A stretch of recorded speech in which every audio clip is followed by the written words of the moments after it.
हाँ तो बच्चों, आज हम भारतीय संसद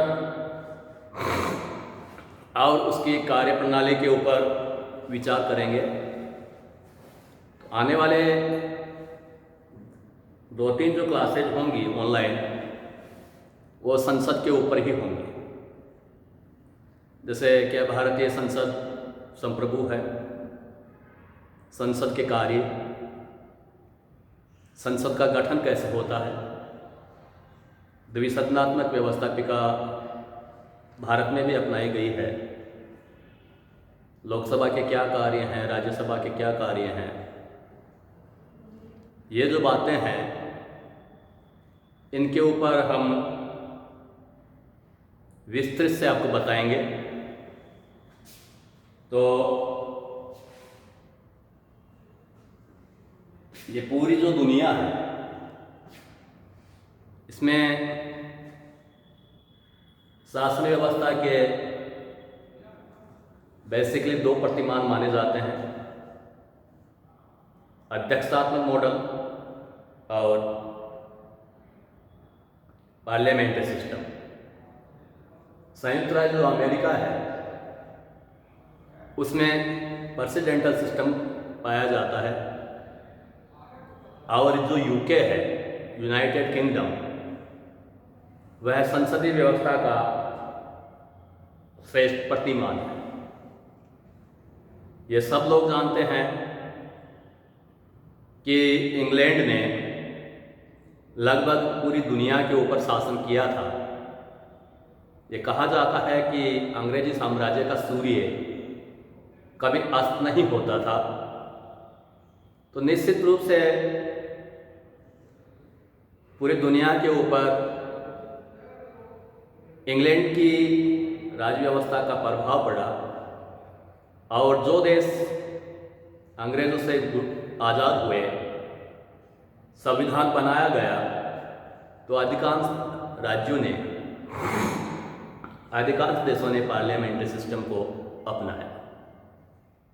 अब यहाँ जो संसदात्मक व्यवस्था है, इसकी जननी इंग्लैंड की राजनीतिक व्यवस्था है, या एक कहा जाए कि ब्रिटिश जो संसद है सभी संसदों की जननी है।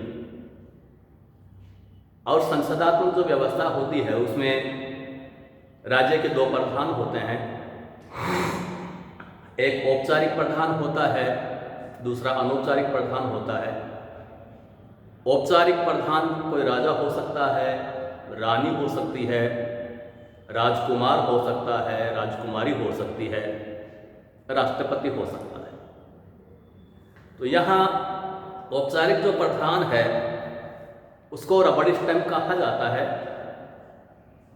और जो अनौपचारिक जो प्रधान होता है पार्लियामेंट्री सिस्टम में, वही शक्तियों का उपभोग करता है, शक्तियों का शक्तियों का प्रयोग वास्तविक रूप से प्रधानमंत्री ही करता है।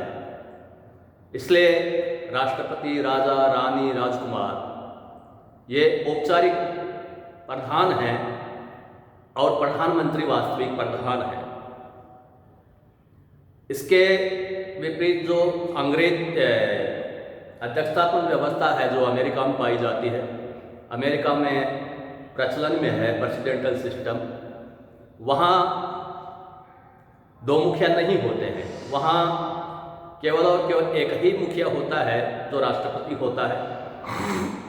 तो पार्लियामेंट्री सिस्टम के बारे में हम आपको प्रेसिडेंटल सिस्टम के बारे में तब बताएंगे जब अमेरिका का संविधान आपको पढ़ाया जाएगा। तो यहाँ जो ब्रिटिश जो संसद है वो सार्वभौम है, उसकी शक्ति के ऊपर कोई प्रतिबंध नहीं है, वह एक संप्रभु संस्था है। उसके द्वारा जो भी कानून बनाए जाते हैं वो अंतिम होते हैं, क्योंकि वहाँ न्यायिक पुनरावलोकन की व्यवस्था नहीं है। ब्रिटिश संसद सब कुछ कर सकती है। जैसे कि डी लोंगे नाम विचारक थे, उन्होंने कहा कि ब्रिटिश पार्लियामेंट सब कुछ कर सकती है, केवल आदमी को औरत नहीं बना सकते और महिला को पुरुष नहीं बना सकते। मगर जब भारत का संविधान बन रहा था तो हमारे संविधान निर्माताओं ने, हमारे पूर्वजों ने पार्लियामेंट्री सिस्टम को अपनाया, मगर यहाँ उन्होंने संसद को उतनी शक्तियाँ नहीं दी जितनी इंग्लिश पार्लियामेंट को है। तो यहाँ बीच का मार्ग अपनाया गया है। भारत के संविधान में अतिवादी विचारों को स्वीकार नहीं किया गया है और एक बैलेंस का रास्ता अपनाया गया है। तो यहाँ कई मामलों में संसद सर्वोच्च है, तो कई मामलों में न्यायपालिका भी अपनी अच्छी हैसियत रखती है। तो यहाँ बीच का मार्ग अपनाया गया है। और अगर देखा जाए तो भारत की जो संसद है, इसकी कुछ सीमाएं हैं, और ये जो सीमाएं हैं वो कई कारणों से हमें देख सकते हैं कि भारत की जो संसद है कि सार्वभौमिकता पर कतिपय मर्यादाएं हैं, जिनको हमें 2-3 भाग में 4-5 हिसाब से देख सकते हैं। सबसे पहला है लिखित संविधान। संसद देश के लिखित संविधान की शिशु है। संसद की सार्वभौमिकता हमारे लिखित संविधान के विभिन्न प्रावधानों तक सीमित है। संविधान के अनुच्छेद 245 1 के द्वारा स्पष्ट किया गया है कि व्यवस्थापन शक्तियों का उपयोग संसद संविधान के अनुसार करेगी। और दूसरा है संघवाद संबंधी प्रावधान। भारत में फेडरल सिस्टम होने के कारण राज्य सूची के विषयों पर संसद की कानून बनाने की शक्ति सीमित हो गई है। Professor TK. टोपे ने लिखा है कि भारतीय संसद एक संघीय संविधान के अंतर्गत विधायिका है। ब्रिटिश संसद के तुल्य इसकी शक्तियां असीमित नहीं है। तीसरा है संविधान में संशोधन। संविधान के कतिपय अनुच्छेदों के संशोधनों हेतु संसद को राज्य विधानमंडल के पुष्टिकरण पर निर्भर रहना पड़ता है। संविधान के वे अनुच्छेद जिनका संबंध केंद्र राज्य संबंधों से है, यदि उनमें कोई संशोधन करना हो तो संसद को कम से कम आधे राज्यों के विधानमंडलों का समर्थन प्राप्त करना पड़ता है। न्यायिक पुनरावलोकन।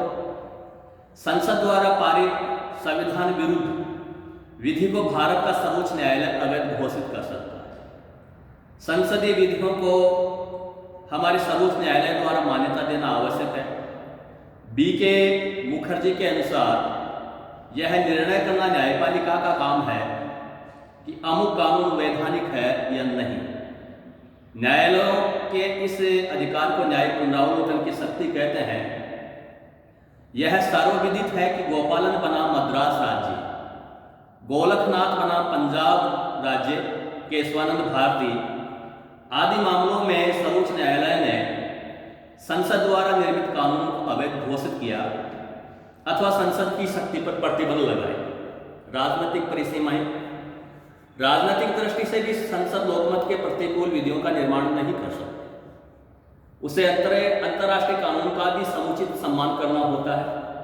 संसद पर प्रधानमंत्री और मंत्रिमंडल का भी नियंत्रण रहता है। प्रधानमंत्री संसद के निम्न सदन का विघटन करवा सकता है।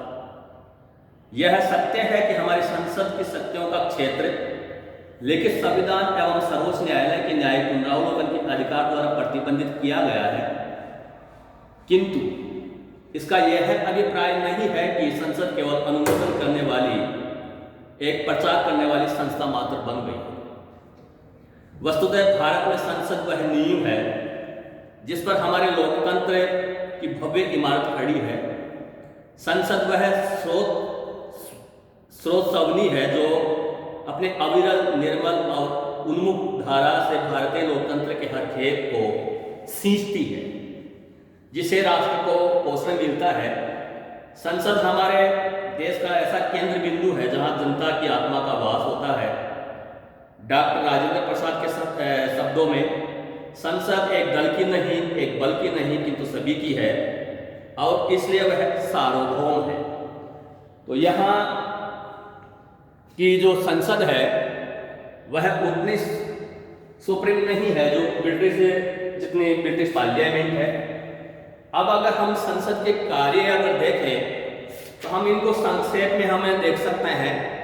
इसके बाद में जब हम आपको लोकसभा राज्यसभा पढ़ाएंगे तब आपको ज़्यादा डिटेल से इसकी एक्सप्लेनेशन करेंगे। सबसे पहला काम संसद विधि निर्माण करती है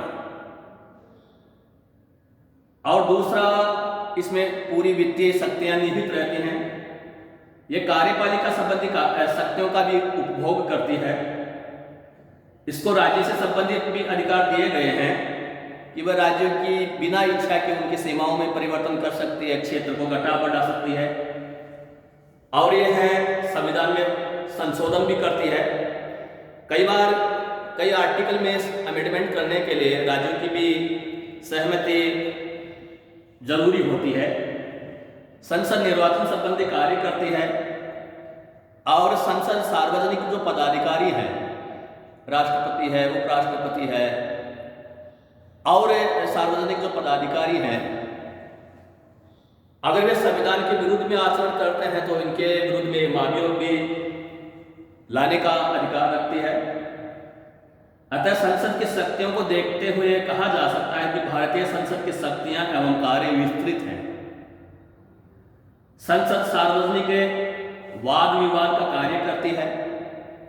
इस दृष्टि से संसद लोकप्रिय भावना के दर्पण तथा शिक्षक के रूप में कार्य करती है।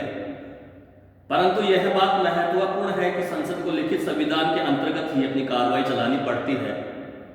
जब भी संविधान के जरिए संसद के कार्य में रुकावट आती है तो संसद संविधान में संशोधन कर सकती है। आज इतना ही, बाकी कल।